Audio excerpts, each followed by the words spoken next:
guys, and welcome back to What's Cooking with Nancy. Today is Easter Monday, and that means that yesterday in our house we had ham and scalloped potatoes for Easter dinner, which today means ham and bean soup. Bean soups can take a long time if you're using dried beans, if you have to soak them overnight and pick through them and do all that kind of stuff. But my secret weapon, in a way that I would never cook beans any other way than this right now, is to do it in the Instant Pot. So I'm going to show you how to put together a really delicious soup in a very small time frame that's very hearty and comforting and rich, and is a great way to put a dent in all of those leftovers you have from Easter dinner. So stay tuned and let's get cooking. Okay, we're back. So we're going to talk ingredients, but before we do, we want to get our Instant Pot ready so that we can start preparing our soup. So this is actually the newer version of the Instant Pot. It's an Instant Pot and also has an insert and a different lid to become an air fryer. But right now I'm just using it like a normal Instant Pot. So if you go down to the control panel here, if you can see there's saute. So I'm going to hit saute. Oops.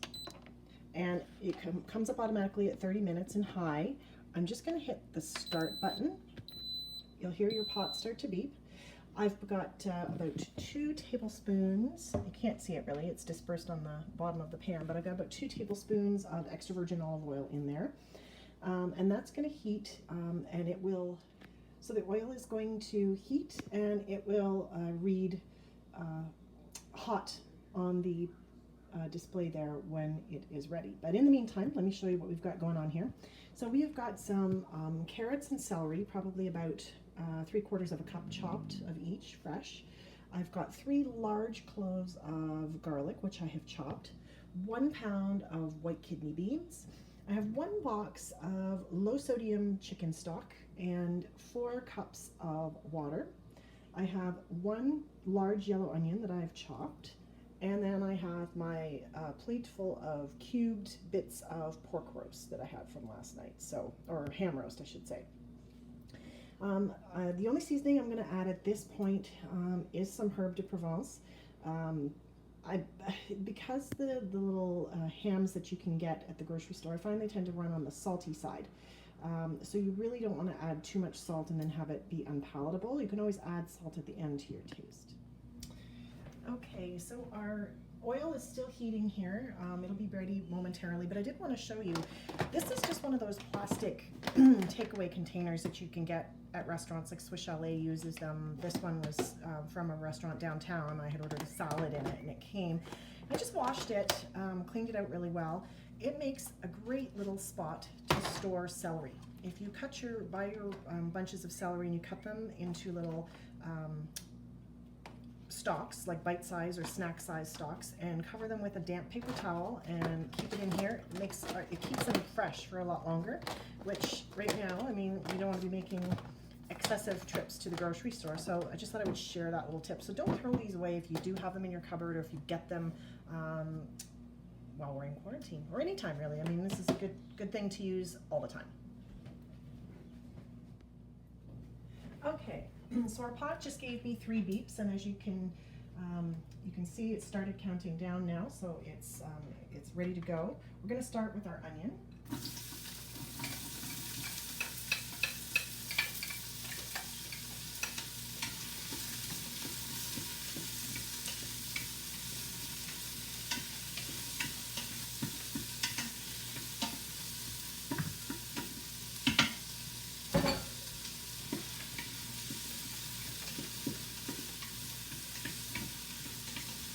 And just keep it moving so that it doesn't burn, because the bottom of that pot is really hot.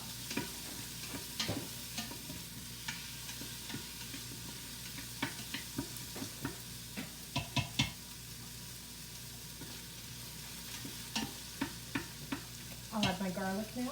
And again, I'm going to stand over this pot and stir it, because you do not want to deal with burnt garlic. That is a really gross, bitter, awful taste.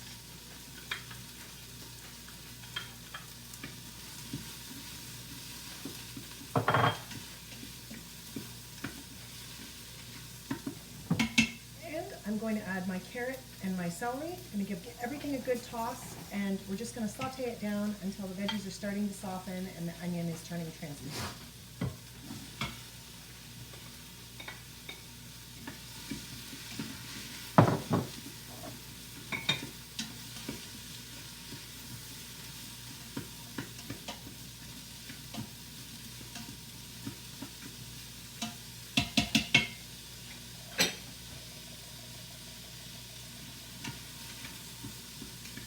So now that I've got those ingredients in there, the celery and the carrot are going to give off a bit of liquid, so I'm a little less concerned about the garlic burning. If it was just the garlic and the onion in there with the oil, you have to be really careful. But I can see now that those veggies are starting to release some of their water, so that's great. I'll just keep it moving. So I don't know what you guys did for Easter or what you ate, or if you even had a big dinner. Like I said, we had ham and scalloped potatoes, and honestly, the ham was the size of a small child. It was humongous. It was, we have more leftovers than we have actually eaten.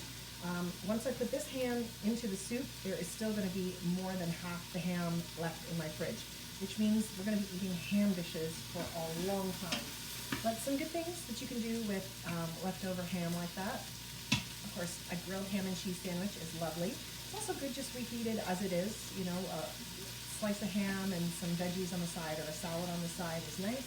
I also like to chop it up and use it in cream-based pasta sauces, or you can also use it in pierogies. It's quite delicious. If you can buy the frozen pierogies, you don't even have to make your own. Buy frozen pierogies, you know, saute some olive oil, some onion, a cup of, you know, frozen green peas goes in there, your cubes of ham, some cracked black pepper, garlic, maybe a little sour cream at the very end to just finish it. That's a really great and delicious way to use up all that leftover ham.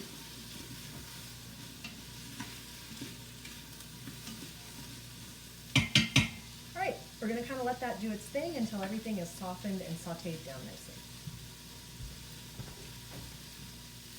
Okay, so I don't know if you can see that all that well with all the steam, but that is coming along beautifully.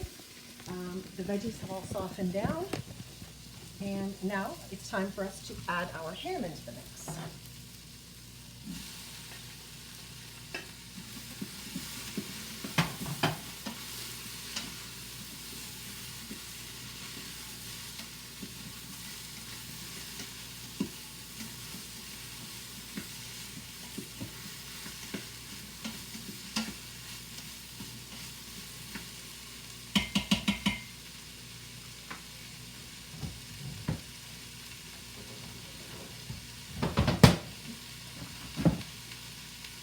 And I'm just going to give my beans just a little bit of a rinse under some cool water.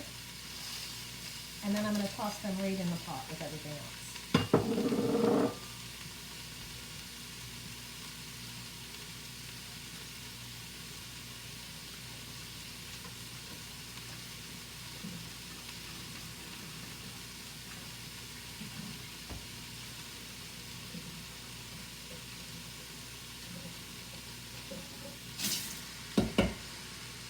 And in they go, no fuss, no muss.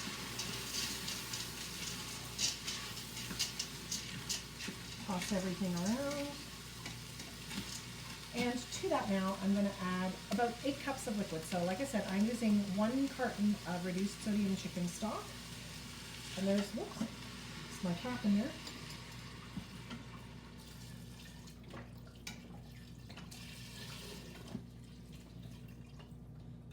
Okay. And I will use another 4 cups of water.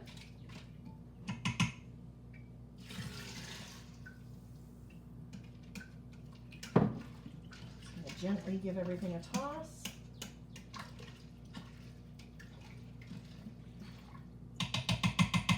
Okay, now I'm not actually going to add my herbes de Provence at this point. I think I'm going to wait until the soup is done, taste it, see where we're at, see how much of that we need, and then I can add them in. It will still be plenty hot to make those herbs soften and let the flavors blend, okay? So I'm going to hit cancel now on my Instant Pot. I'm going to turn it off.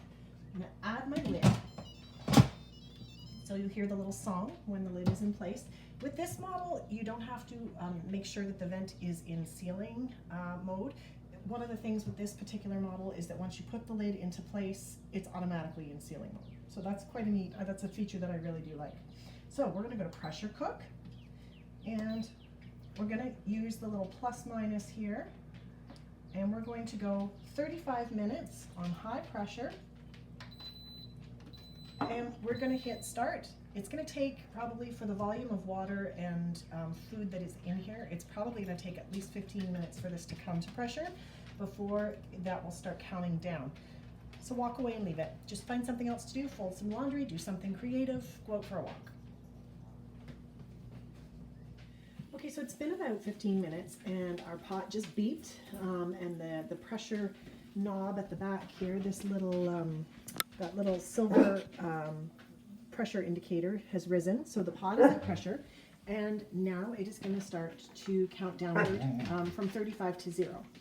When it gets to 0, it's going to beep, and normally, you know, if you're cooking something else, you might want to, Winston, you might want to release the pressure quickly, but in this case, after it goes down to 0, we're going to let it count up to about 20. We're going to do a 20-minute natural pressure release. It's just going to make sure that all those beans are thoroughly cooked through and tender. Okay, so my my cooking cycle of 35 minutes has expired. The pot has beeped, and when you see L on the screen, that means that it's counting up. Now, I wanted to leave it for 20 minutes. I got sidetracked doing something else, and it's now 25 minutes, but that's okay. We're going to go around to the back of the Instant Pot, and this one is a little bit different than some of the other pots. This one, you just simply push the button and it vents the steam for you.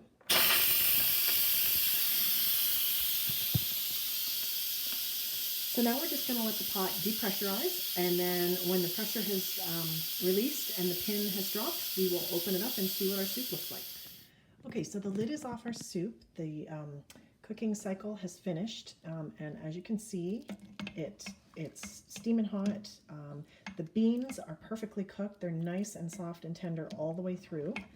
And so what I'm going to do now, just because I like my bean soup a little on the thicker side, is I'm going to take a hand blender, and I'm just going to kind of pulse in a few times just to break up some of those beans, and that will release some starch that will thicken this into a beautiful, beautiful hearty soup.